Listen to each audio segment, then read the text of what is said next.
nwoke dị 60 something years and nwunye dị 30 something years. Ọ bụrụ na the man ada satisfies nwunye na bed, kedu ihe that man needere ime ka o nwee ike na satisfy nwunye na bed? As onye nọ na medical field, enwere advice ihe enye ndị na-enwe problem dị otu a? Okay, Ogodilko, based on the way you narrate here earlier, to send the request, I think you said ọkpatụ dị ya aka na ihe dị ya ji bụrụ nwoke kwụrụ ọtọ ọ nọrọ ọda, right? Okay, now o nwere ihe a na-akpọ ED, erectile dysfunction. Okay, ihe ọ pụtara bụ nwoke enwero ike ihe o ji bụrụ nwoke akwụrụ ọtọ, ma ọkwanụ na ọ kwụrụ ọtọ mana ọ lastịrị so long imenwu achieve penetration ka nwoke na nwaanyị wee mekọ. Okay, in English, has inability of a man to achieve erection, but if he finally achieves that erection, it might not still be strong enough to penetrate for a strong satisfaction. Now, abịa na erectile dysfunction, o nwere factors or ihe nwe ike ịkọsi ya. Nke mbụ ihe a na-akpọ physical factor. Abịa nke abụọ bụ ihe a na-akpọ lifestyle.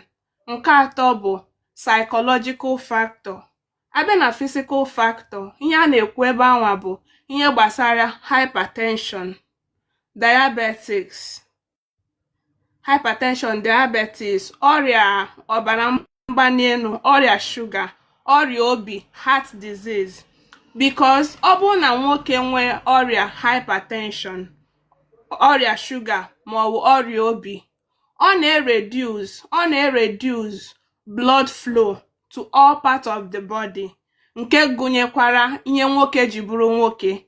Now, ọ bụrụ na nwoke a na-enweta ọbara ọfụma na ihe o ji bụrụ nwoke, erection will always be a problem. That's one factor. Now, ọ bụrụ na that man, number one, ọ na-enwe ọrịa sugar, number two, ọ na-enwe ọrịa BP, number three, o nwere any heart related problem. Another factor a ga-eneba anya bụ lifestyle.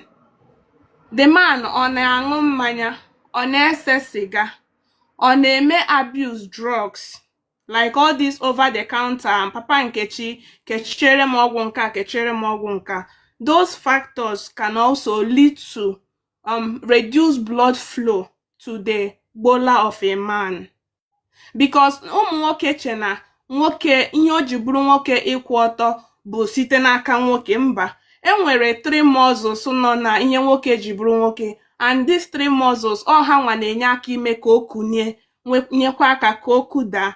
Now, ọ bụrụ na nwoke a na-aṅụ mmanya, na-ese siga, na-eme abuse all these herbal concoctions, all these omego abuse ọgwụ ndị a eji last long, it could actually be also a contributory factor.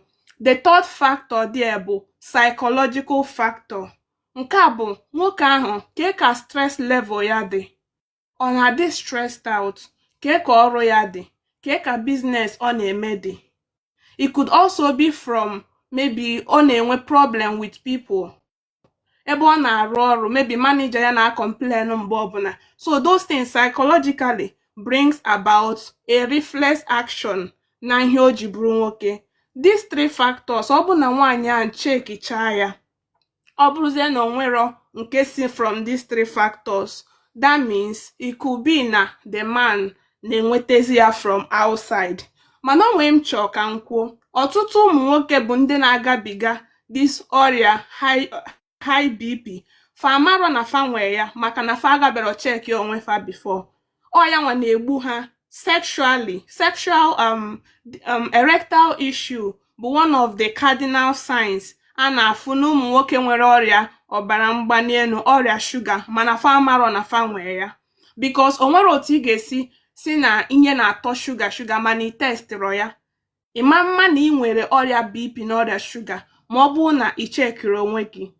Because ọrịa ndị a bụ ọrịa na-aga for years without igosi gị na anọ m na-arụ gị. All few persons na-adị opportuned inweta these signs early. Ka m nye gị example, o nwee nwoke na my hospital ebe m na-arụ, this man nwere issue na ihe o ji bụrụ nwoke. Ofu bọọlụ ịma na-asị nwoke every month metụ ihe iji bụrụ nwoke aka, those egg n'ebe ahụ every month metụ ya aka, masaji ya, adịghị ama.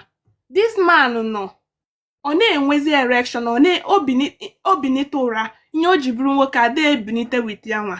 As a man, otu ị ga-esi ama na ihe iji bụrụ nwoke agbatuo ego bụ iteta ụla ọkpọdo isi n'ala. But as a man ka dị sexually active, ọ kwesịrị ibinite ụra. Ihe iji bụrụ nwoke ga-abụ ụzọ bụ ihe ga-ekene gị ekene before sef nwunye ga-ekene gị. Mana this man notice na ofu bọọlụ ya, ofu egg ya bịa na-ebu ibu n'aka nke ọzọ.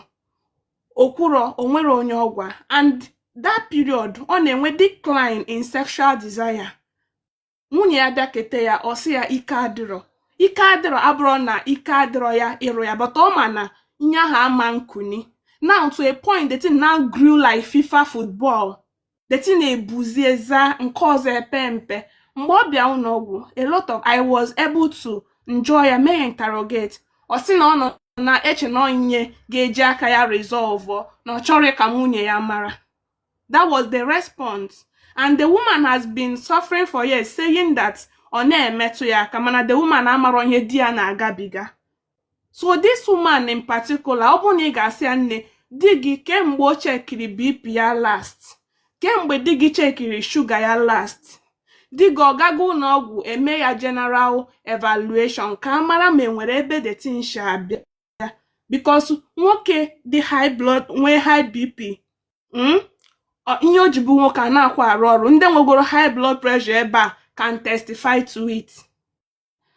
Ogodi okokwe for ọrịa kidney a na-arịa most 90% of man nwegoro ọrịa kidney na-agwa m si na enwe mgbe ha bidoro ha hụ nwunye ha ọ dịka nwanne ha nwaanyị. Ihe a ji bụrụ nwoke ada ebini because kidney so na organ na control hormone.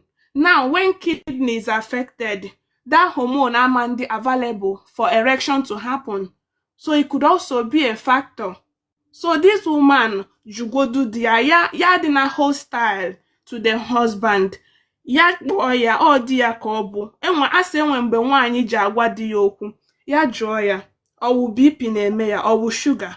Ụfọdụ nwoke na-anọ na this condition mana fear of unknown na-eme fa na-enwe the mind it disclose to their partner what the problem is. One minute. Enwe ihe nchọ ịjụ gị. Thank you for lecture anyị nyere anyị na. Enwe a lot of ụmụ nwoke na ha nọ nwaanyị mana ha da satisfy nwunye ha. A lot of ụmụ nwoke ọ bụrụ ofu, ọ bụrụ ebu, ọ bụrụ 10, ọ bụrụ 20, ọ bụrụ 100, ọ bụrụ 1000. Ha metụnara nwunye ha aka ha anyụgo.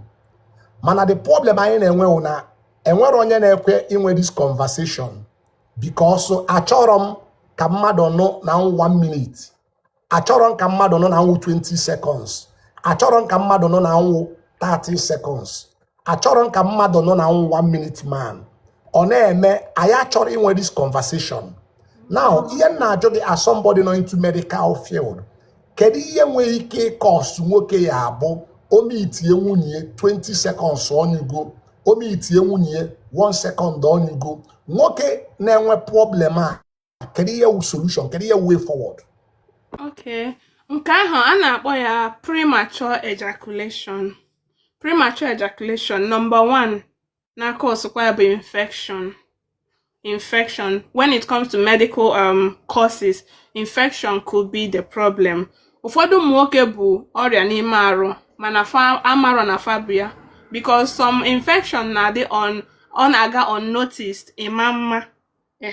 So when it comes to this thing, premature ejaculation, that's a man he release within 1 to 2 minutes of penetration in water. Now, apart from that, sometimes psychological effects could also be a problem. Enwe nwoke ha ga-enye gị history si na first time ha meet such woman na ọpọ n'ihe niile faro kafa mee ka obi dị ya mma, like ha mee ya impress. The woman mechara si ihe niile na-agwa m na phone ị ga-eji mee abacha mmanụ or only 2 seconds ka ị lastịrị. So on the second time ọ ga-meet that woman, the moment o chetere that first statement, it kills them immediately. Like the zeal to go to have the sex will decline, and their penis open go inside already. Immediately they will release, and that's the end of it. Psychological effect, like remembering negative words on your first or second contact. Another one was stress. Stress is another thing. Stress is a killer, mana a na-publicize ya otu ekwesị isikwu ya. Number one factor there, in medicine, a na-eme treat ihe like collectively or generally, and when condition a na-treat symptomatically, like ọ bụ na if maybe stress would the ihe na-cause the person ime ya, onye ahụ reduce aka na level of stress ọ na-enwe, because ọ bụ na nwoke na-enwe stress ebe o buru ibu o nwere bad hormone wu chemical messengers na-eje ozi, like hormone bụ ụmụ boya nwere n'ime arụ, a na-akpọ ya cortisol. Ọ bụ na nwoke because of stress level, cortisol level ya a na-agbago gbakarịa the level ọ kwesịrị nọ, it affects sexually. So such man should learn how to cut or down na stress level ọ na-enwe, so that ka cortisol disappear ya, ka the important hormones bata ya n'arụ. With that important hormones, that effect can actually be solved. Another thing is exercise. Ọtụtụ ụmụ nwoke ada eme exercise. Ọ bụrụ na ịgwa about exercise, ga-asị all time m ga-eji menye baruru m na-eme exercise. Ụfọdụ ga-asị gị ọ bụ kịta m ra like this, ị na-asị m mee exercise, ịchọzi ka ndị ka ụkpana. But exercise a na-eme mmadụ ịta, exercise will just keep you in good shape, and also exercise ga-eme ka your heart ka obi gị na-alụ ọlụ ọfụma, because obi mmadụ bụ the lister mmadụ nwe.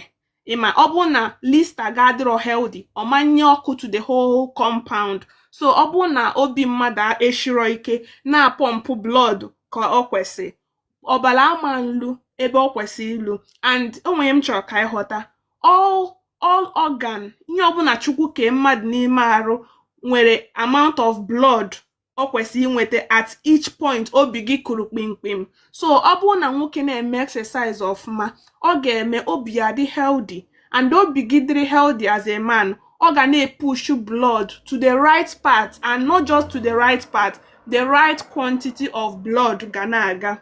Another one bụ lifestyle. Ọ bụrụ na nwoke ịnotisiri ị na-enwe premature ejaculation, nke a na-akpọ in a layman 1 minute man, ị ga-agba mbọ mara ihe ndị ị ga na-eri.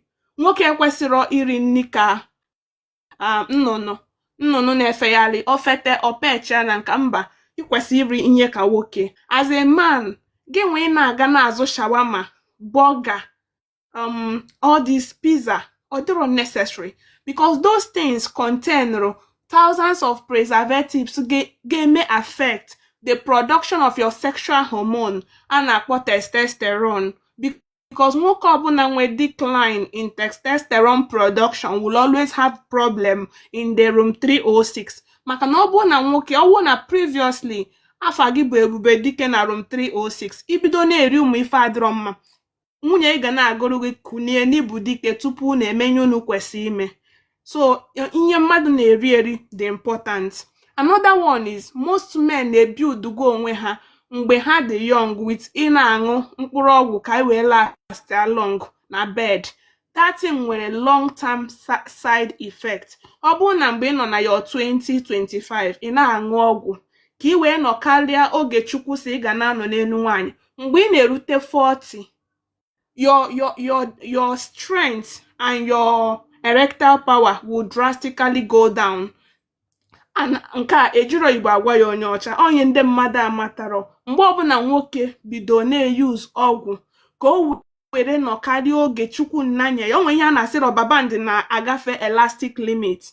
Ọ bụrụ na on your natural physiology, Chukwu nna ekego gị si I belong to the class of people ga na-anọ 15 or 20 minutes n'elu nwaanyị.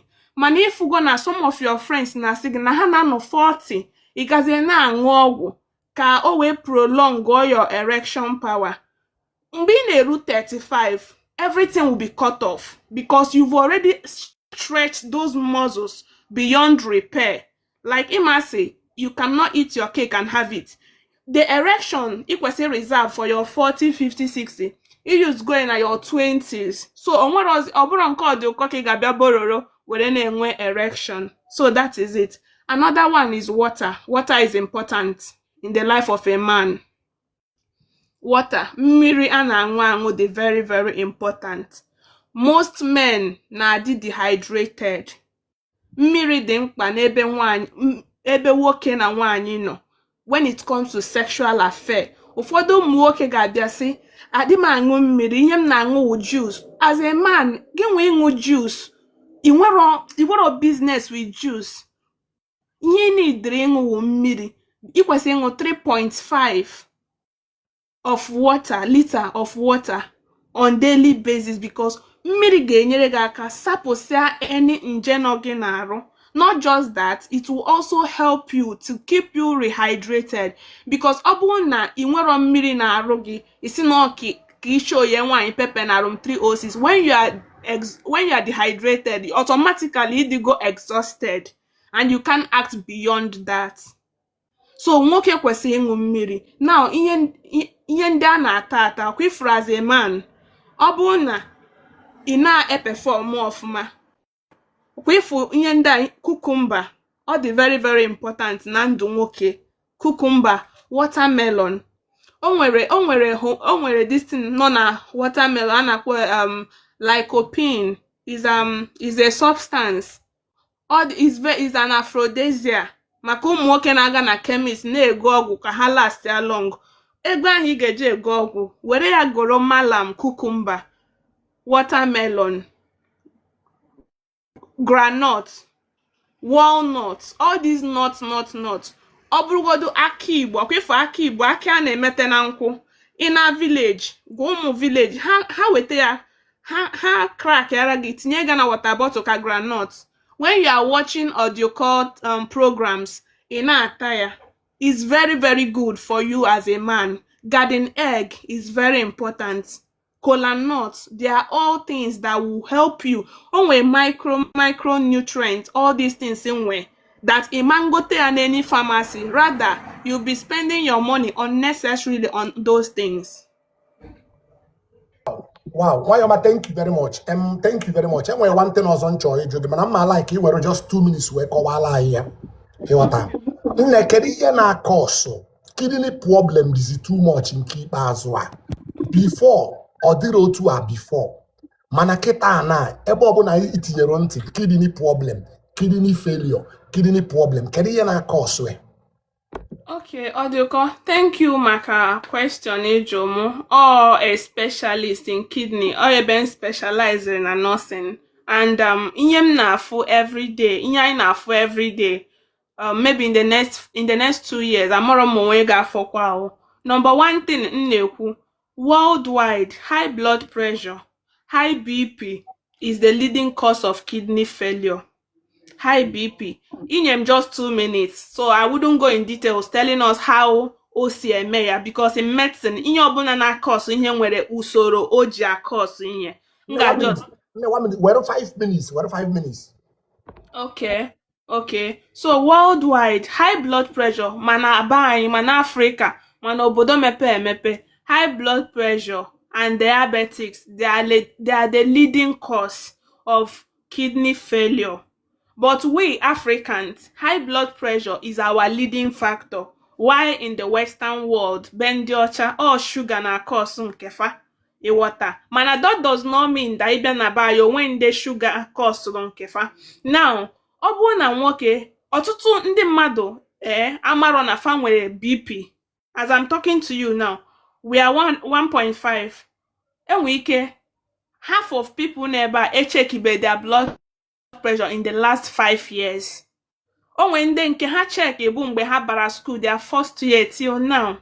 And then one bad thing about high BP is one enye sign. High BP enye sign. Edekweni ya n'iru. Oya nwa mere in the whole world recognize ya as silent killer.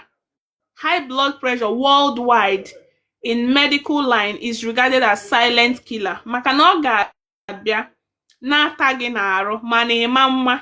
O nwere ike one day iteta ụla isi ka ị ga drop ụmụ gị na school na steering ka ị ga-anọ onye ahụ ama nkuzi ume. Now ọ bụrụ na persistent high blood pressure na ọ na-arụ mmadụ, onye ahụ ada aṅụ ọgwụ, onye ahụ a na-elivukwe life ya otu ọ chọọ. Oge ga-abịa mgbe the pressure ga-adịzi so high that ọ ga-eme the heart will no longer be working. And ịma na kidney mmadụ kwesịrị na-enweta 30% of ọbara ọbụla obi gị pushuru out. Mana in situation where mmadụ nwere high BP, that 30% would no longer agazi na the kidney. Now, and you know the kidney need the blood supply 24/7. Ọ bụzie na kidney enwetara that 30% of blood supply at every cardiac output, what happens? The functional unit of the kidney, a na-akpọ ya nephron, obido na-anwụ. So ka ọ na-anwụ na-agazi, ọ na-anwụzi, a time will come mgbe number one, nwoke onye anwa akwụsị ịnyụ mamịrị because all kidney na-eme ka mmadụ na-anyụ mamịrị. Number two, ifuzi onye ahụ arụ ya, ọ bụ na onye dị fair, arụ ya ebido dịwazie ka arụ agwọ, like obido na-echenji. Yes, ụfọdụ ha na-enwezi eye problem. Ịghọtara, because the pressure from the vessels is very, very high that the body can no longer handle. So before ịmazie, onye anwa tita ụra, ụkwụ ya aza, onye anwa tita ụra, iru ya aza, ọ sị ọ maka eriri m jollof rice na nke mma Nkechi abalị gara aga, ọ nwa mere iru m ji aza. But achọrọ m ịgwa ndị be anyị, they should have kwụsị irelate iru ọzịza to jollof rice. O nwero ife dị like that. Jollof rice does not have anything in it that will cause your face to get swollen. Mgbe ọbụla ititere ụla dịka nwoke dịka nwaanyị, ifu na iru gị zaza or ụkwụ gị zaza, it is something that needs urgent medical care. Is either your heart is not working or your blood is not flowing very well. Another factor na-lead to kidney failure bụ number one, dehydration. Ndị na-ada aṅụ mmiri. Ọ bụ na ịda aṅụ mmiri ọfụma, ọ na-lead towards kidney failure. Because of what? Kidney is regarded as the washing machine of the body. Ọ bụrụ na kidney ga na-enweta that 3.5 liter of water on daily basis, ọ ga na-afịa the kidney arụ rotate ka washing machine, because all kidney sasịa arụ gị as a machine, ọ bịazie bu channel uze ya to your urinary system, o budata ya to the bladder. Ọ bịazie na the bladder, o juzie your bladder nwetazie like 300 to 600 mils of urine. Your brain gasizi gị, okay, ogodịụkọ, your bladder is filled up, or ya go and pee. So at that point, ọ bụrụ na ipiro, o nwere oge the urine ga-anọgidekwe na your bladder. Ọ bụrụ na ịnyụrọ ya, ọ naghachiwa azụ, a na-akpọ ya urine reflux. So ọ gaghachiwa azụ, o buruzie nyamanyama ị kwesịrị ịnyụpụ outside, buru ya gaghachi azụ na the kidney, infection ebido. Ọ ya nwa mere ụfọdụ ga-asị gị ha nọzi ha na-anyụ mamịrị, that part a na-afụ ha ụfụ, azụ afọ a na-afụ ha ụfụ. So ịṅụhụ mmiri ọfụma and mamịrị gụọ gị ịkpa ya for long, ọ dịrọ mma. Ọ ya nwa ma anyị ji agwa ndị mmadụ, ebe ọbụla ị na-aga, whether on land transportation, gwa driver ife ilo ịnyụ mamịrị is your fundamental human right, because ọ bụrụ na ịlapụ ya, you can land yourself in dialysis center maka na ị na-eme accumulate nje n'ime arụ gị. Nke ọzọ bụ ndị na-ese ife. Achọrọ m iji a clearer version ka ndị mmadụ ghọta ya. Kwa ifo na arụ anyị nwere akwara, a na-akpọ ya vessels na medicine. Ọ bụrụ na nwoke onye ọbụla na-ese ife, ọ na-reduce the lumen, ka enye bụ lumen, etiti ebe ọbara si aga n'ebe akwara mmadụ nọ. And ọ bụrụ na akwara mmadụ, that reduction in the lumen of the vessels continue na-aga, like amụrụ m ka m ga-esikwu ya. Akwa ifu pipe, ọ dị ụkọ pipe ahụ eji amị fuel from gallon etinye na moto. Anyị nwere pipe a n'ime arụ anyị. now ọ bụrụ na nwoke na-ese ife ọ na-reduce the center of that pipe bụ akwara mmadụ nwee n'arụ ya. Now ọ bụrụ na that akwara ọ na-reduce mgbe ọbụla because of ife a na-ese ese. You know, earlier I said onye ọbụla kwesịrị na-enweta 30% of blood flow to the kidney.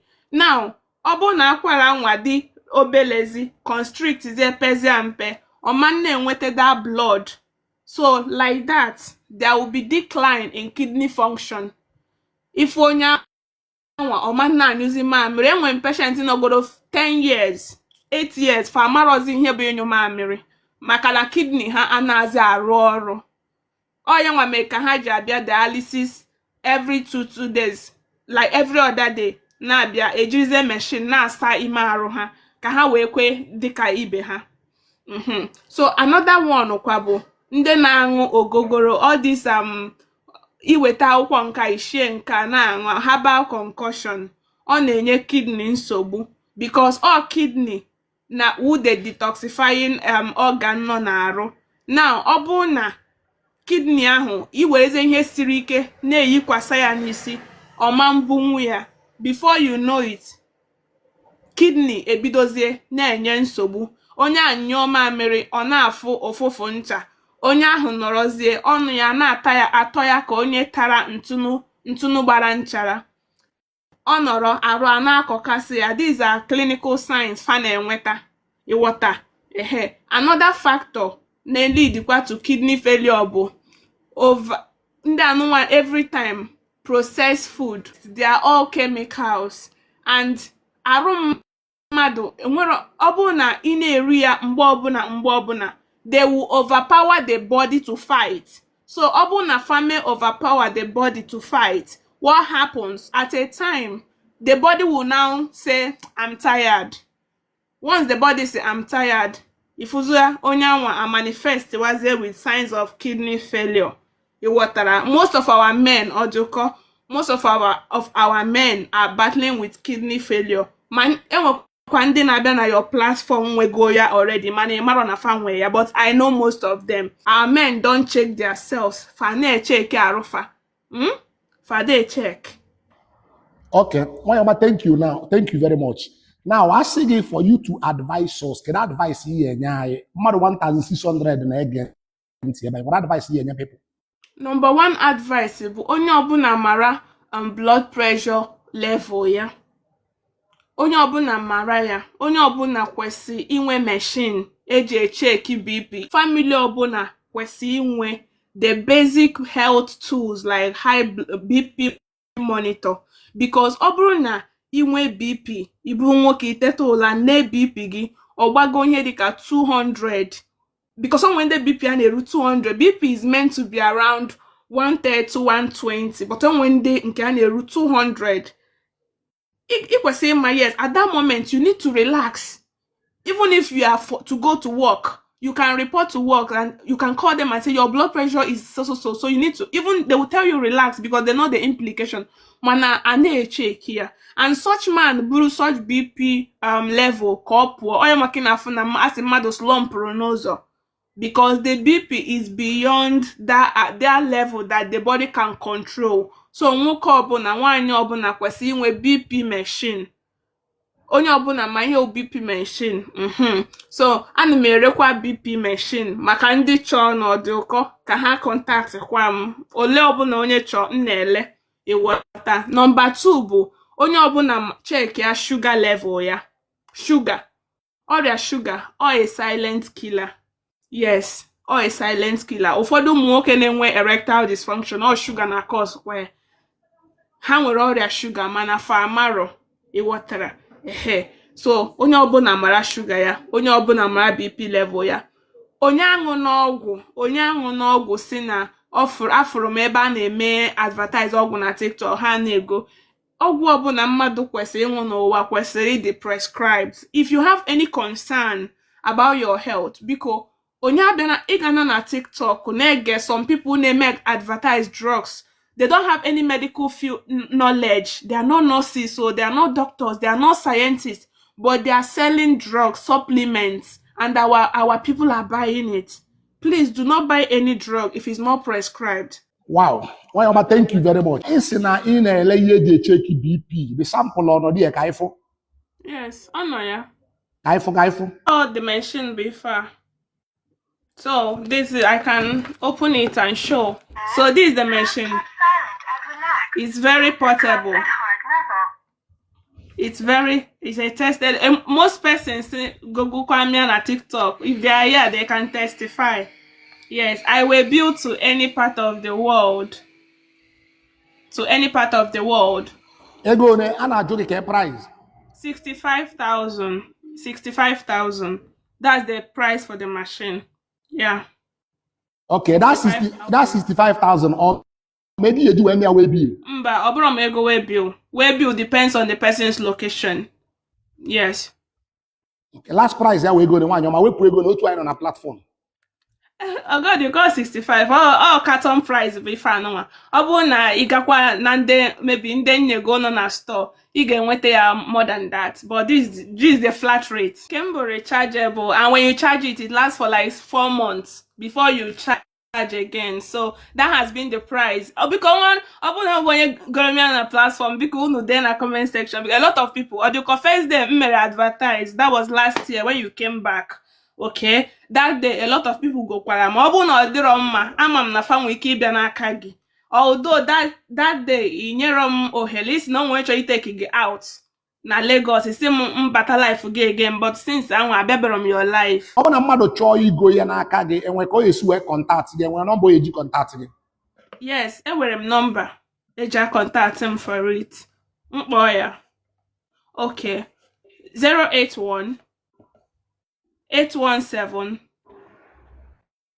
19021.